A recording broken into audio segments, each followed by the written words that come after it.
Apa pelajaran di sini? Jadi hadis ini menggambarkan tentang dua hal yang menjadi alasan tema ini, Pak. Hidayah dan hikmah. Apa itu hidayah? Hidayah itu ihdinas siratal mustaqim. Ya Allah, tunjukkanlah kepada jalan yang lurus. Jalan yang lurus itu apa? Ya Al-Quran. Jalan yang lurus itu apa? Ya Islam. Jadi hidayah itu adalah kebenaran-kebenaran, perkara-perkara yang benar yang Allah Subhanahu wa ta'ala sampaikan, baik pada Al-Quran maupun dalam sunnah Nabi SAW melalui wahyu. Jadi semakin orang mendalami Al-Quran, semakin berinteraksi dengan Al-Quran, sebenarnya semakin banyak hidayah yang dia serap. Lalu apa relasinya, hubungannya dengan hikmah tadi?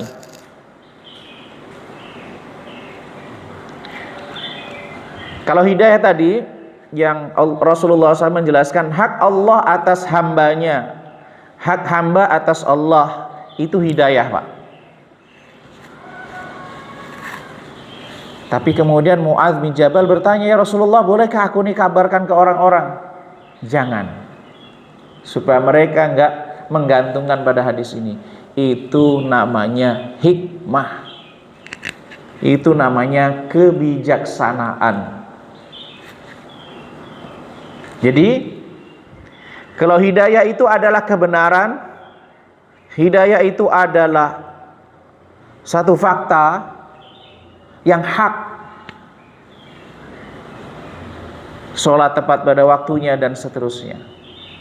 Tapi kebijaksanaan itu adalah menempatkan kebenaran itu pada tempatnya yang lebih tepat, sesuai dengan situasi dan kondisi. Ini sebagaimana Syekh Isam Al-Bashir, seorang pemikir muslim dari Sudan, itu membahasakan dengan wad'u syai'. Hikmah itu adalah wad'u syai', menempatkan sesuatu fi al-yaqi mawadhi'i, menempatkan sesuatu pada tempat yang paling layak, wa ansabi ahwalihi, dan kondisi yang paling sesuai. Dan itulah rahasia kebaikan. Sebagaimana Allah berfirman, wa man yu'tal hikmata faqad utiya khairan katsira. Barang siapa yang diberi oleh Allah hikmah, maka berarti dia mendapatkan kebaikan yang banyak dari Allah. Lalu bagaimana kita mengukur kebijaksanaan, Pak? Bagaimana kita mengukur ini bijaksana, ini enggak bijaksana?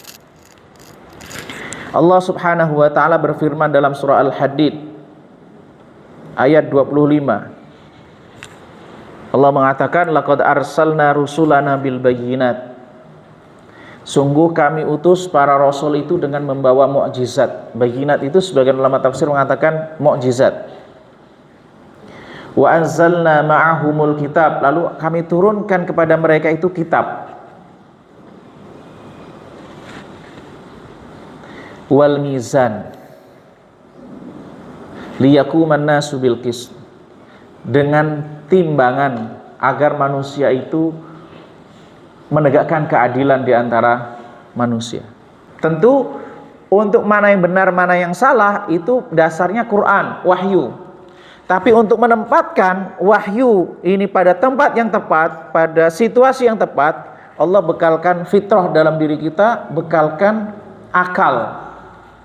Yang dengan akal itulah kemudian manusia bisa mengukur mana kadar yang baik, mana kadar yang tepat. Bersamaan dengan perkembangan ilmu pengetahuan, metode ini terus berkembang.